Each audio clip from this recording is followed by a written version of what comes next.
Hi, you guys. Um, Chapter 4. Let's just get right into it. Today was a pretty busy Saturday. Hope you guys had a great one. Uh, and I hope your Sunday is even better. Hope you guys remember to say your prayers every day. To ask God to come into this situation. He's already here, but to bring peace and healing in this situation and to find some way to bring good out of the whole thing because that's his promise to us. Um, so, chapter 4. As soon as Michael read the final words of the note, he looked up. The office turned and shifted. The edges of the room became lower than its center. The desk seemed to stretch and move. He stood up, pushed the chair away, and stepped toward the window. He never made it. Suddenly dizzy, Michael's knees buckled, and he landed face first on the floor. He reached up to catch himself, but his hands pushed through the floor as if it weren't even there. The rest of his body followed his hands into complete darkness. Almost instantly, like he had fallen through the floor into the room below, Michael was on his feet, alert and unharmed. He was in a large, ornate room that was the size of his high school gym, but much, much older.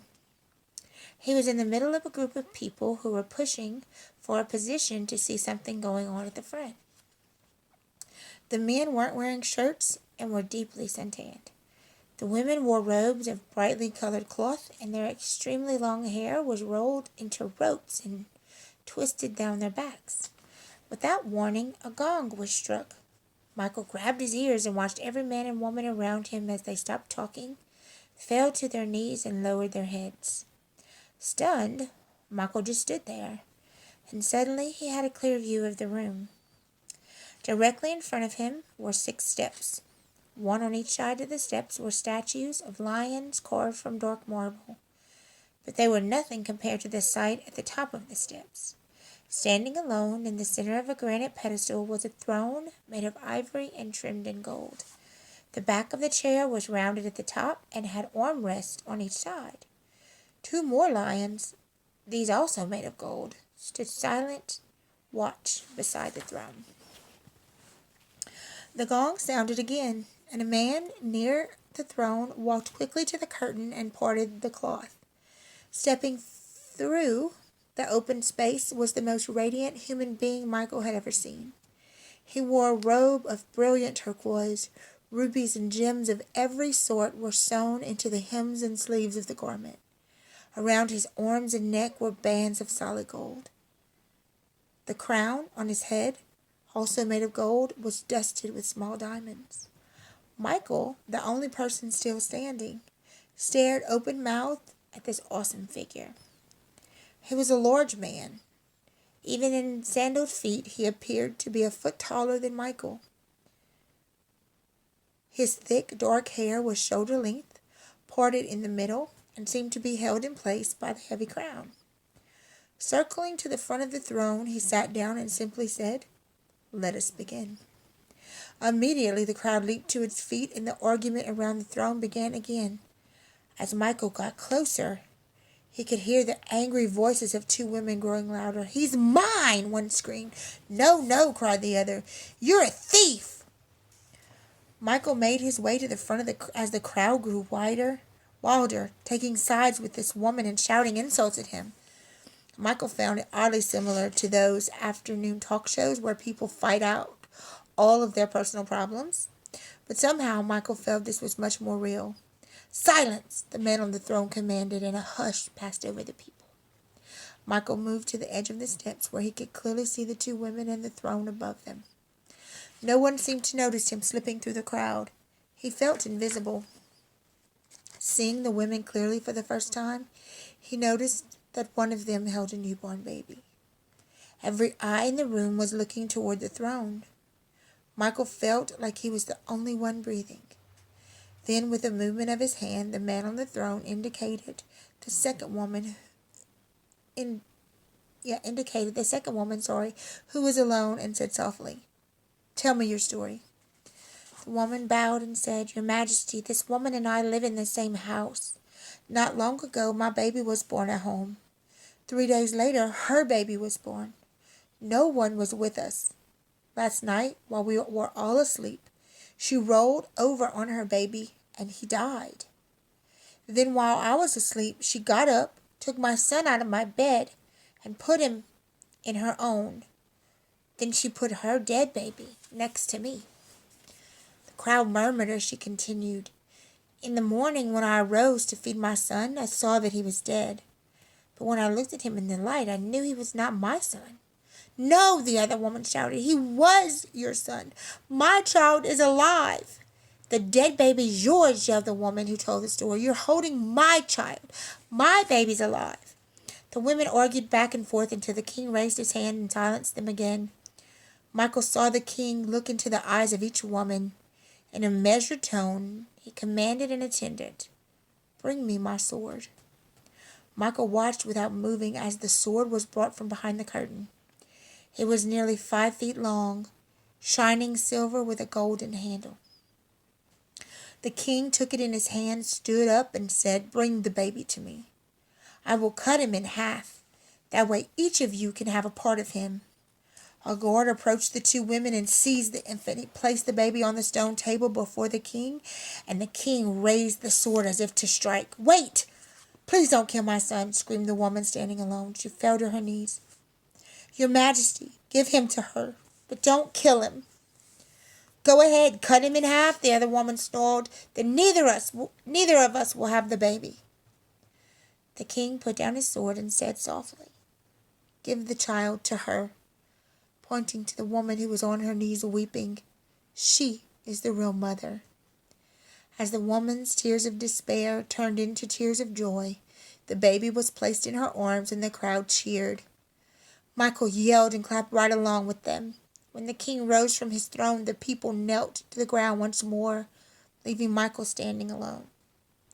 As the king walked toward the curtain, he paused, turned, and looked directly at Michael as if to say, are you coming? Michael caught the look and quickly followed him up the steps. Passing through the curtains, he entered a smaller but more amazing room. Gold shields crossed with silver spears lined the walls. Pillows of linen and tanned skins were scattered in the corner near a low table covered with food of every kind. Light poured through the windows that were accented in ivory and gold. Michael came into the center of the room, but the 2 attendants guarding the room didn't notice him. The king finished his conversation with a man Michael heard him call Ahishar. And then he moved to recline on the pillows at the table. Still talking to Ahishar, the king added, please go now and instruct all the attendants to leave the hall. He was shocked. But your Majesty, it's not safe for you to. I prefer to be alone. The king interrupted. Thank you for your concern, but it is unnecessary at this time. The servant bowed and left, motioning the attendants out after him. Finally alone, Michael and the king stared curiously at each other. The king spoke first. Do you know where you are? He asked with a smile. Yes, sir, Michael answered slowly. Do you know who I am? Yes, sir, I do. You're King Solomon, sir. I recognize the story. I remember what happened out there. Michael took his breath.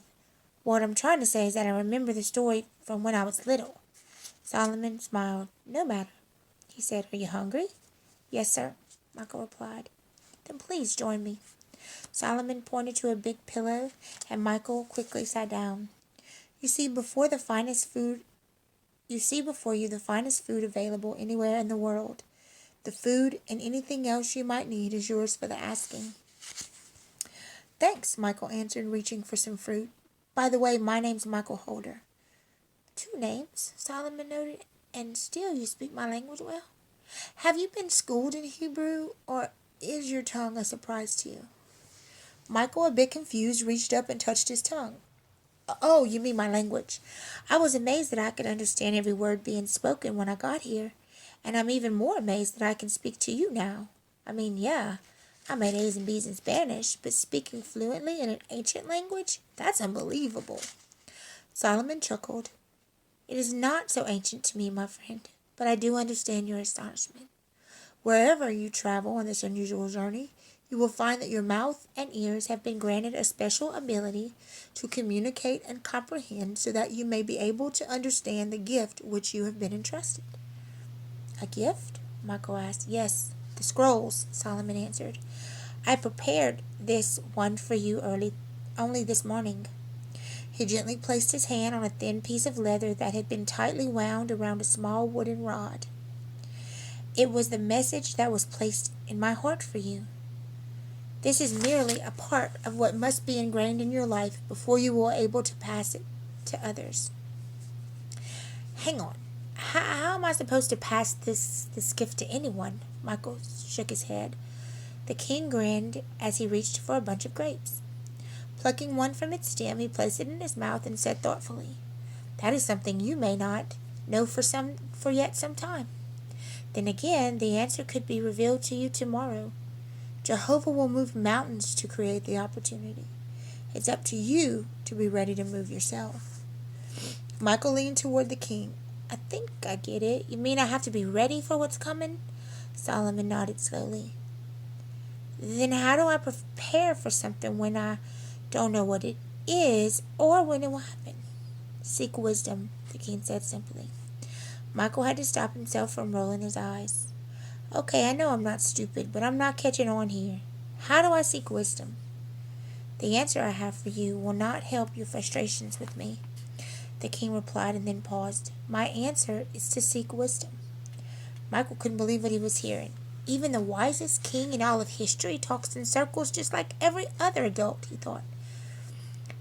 As if the king had heard Michael's thoughts, he spoke. Michael, you have a condition common to most people.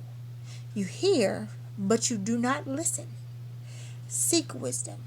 Seek wisdom. Wisdom waits to be gathered. She cannot be bought or sold. She is a gift for those who don't give up. And only those who truly look will find her. The lazy man, the stupid man, never even looks.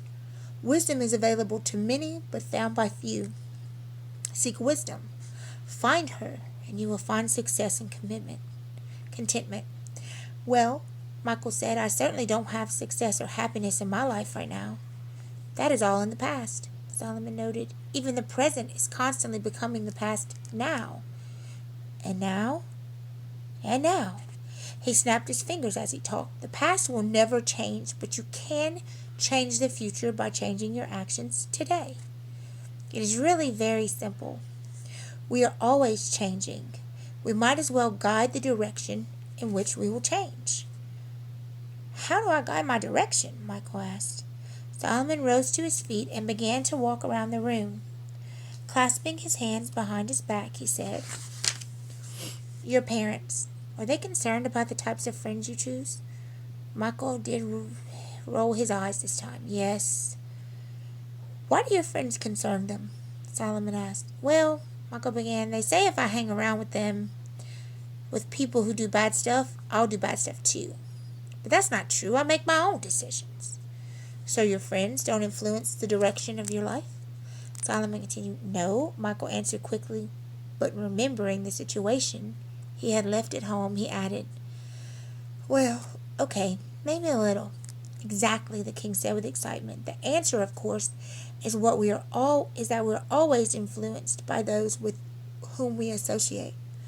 If a man keeps company with those who curse and complain, he will soon curse and complain. And complaints will flow like a river from his own mouth. If he spends his days with the lazy, those seeking handouts, he will soon find his finances in disarray. Many of our sorrows can be traced to relationships with wrong people. Michael jumped to his feet and wiped his hands on his jeans. So this is an important step in seeking wisdom? Possibly the most important step, Solomon responded. Guard your associations carefully, Michael. Anytime you tolerate the average in your friends, you become more comfortable with the average in your own life. If laziness isn't an irritation to you, it is a sign that you have accepted it as a way of life. You saw Asher as you entered, did you not? Michael nodded. I have many men with whom I keep counsel. If it is important for a king to be careful in his choice of friends, would it not also be important for you? Michael walked over to one of the gold shields on the wall and ran his finger across the textured surface. "You're the wisest man in the world," he said, "and obviously the richest. So why do you need the advice of other men?" Solomon smiled patiently. "Only a fool refuses the counsel of wise men. There's safety in counsel." Solomon moved to the table and picked up the scroll. Placing it into the fold of his robe, he motioned to Michael. "Follow me." As Solomon exited the interior room, he heard the curtain open for Michael to pass. Michael stepped under Solomon's arm and said, "I should be holding the curtain for you. After all, you are the king." Solomon laughed. "Thank you, but I appreciate the opportunity to serve you. When a king begins to act like a king, it is not long before someone else is king. Serving is a way we can place value on one another. A wise man is a server."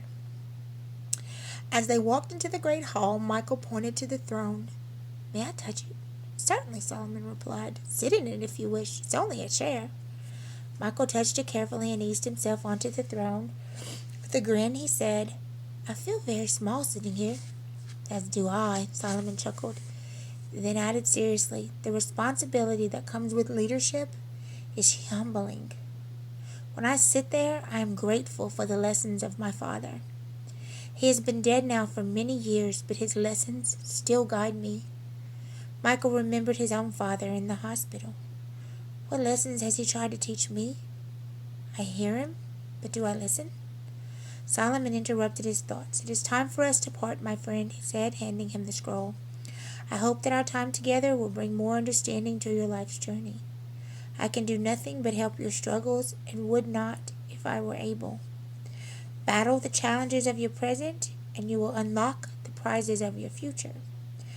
"Thank you, Your Majesty," Michael answered. "Of course," Solomon replied. He smiled and bowed slightly. "It has been an honor to assist you. Farewell." Michael watched King Solomon until he disappeared through a doorway, flanked by guards at the opposite end of the room. Slowly he slid back onto the throne and smoothed the king's words onto his lap. The second decision for success. I will seek wisdom. Knowing that wisdom waits to be gathered, I will actively search for her. My past can never be changed, but I can change the future by changing my actions today.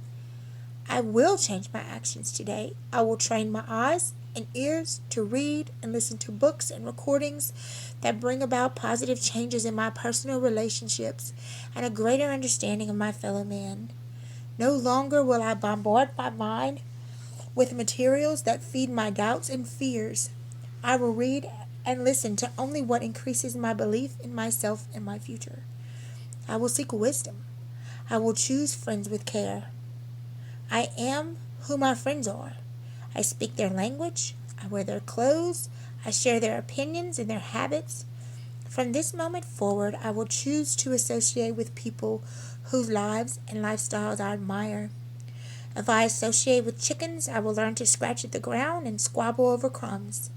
If I associate with eagles, I will learn to soar to great heights. I am an eagle. My destiny is to fly. I will seek wisdom. I will listen to the counsel of wise men. The words of a wise man are like raindrops on the ground. They are precious and can be used for immediate results. Only the blade of grass that catches a raindrop will prosper and grow. The person who ignores wise counsel is like the blade of grass, untouched by the rain, soon to wither and die. When I counsel with myself, I can make decisions only according to what I already know. By counseling with a wise man, I add his knowledge and experience to my own and dramatically increase my success. I will seek wisdom.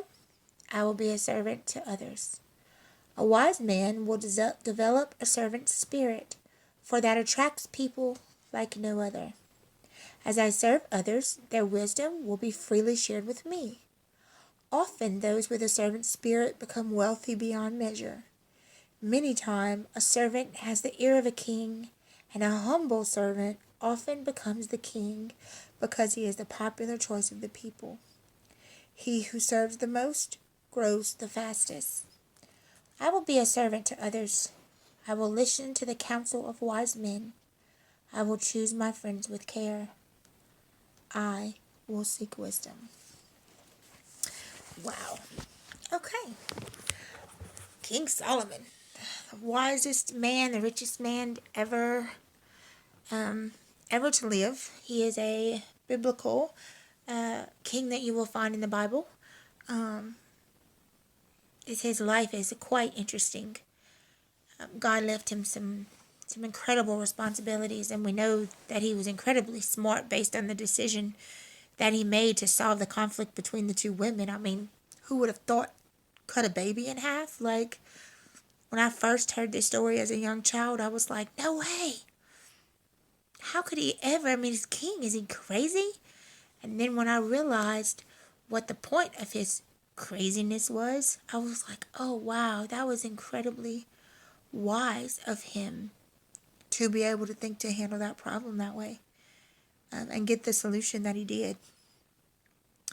I have I have so many opportunities for journals and so many opportunities for self-reflection. I'm going to play around with mine this weekend and see what I can come up with for next week. But I think that we're going to put down the discussion questions for a while. I think that's where my brain is leading me.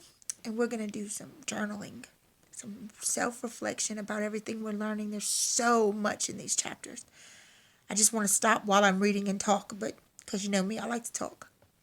But I love you guys. I miss you guys. And can't wait for chapter 5. Whew, 3 and 4 were loaded with things. I hope you guys are enjoying the book as much as I am. Have a great night, you guys. And I'll see you tomorrow for chapter 5. Bye.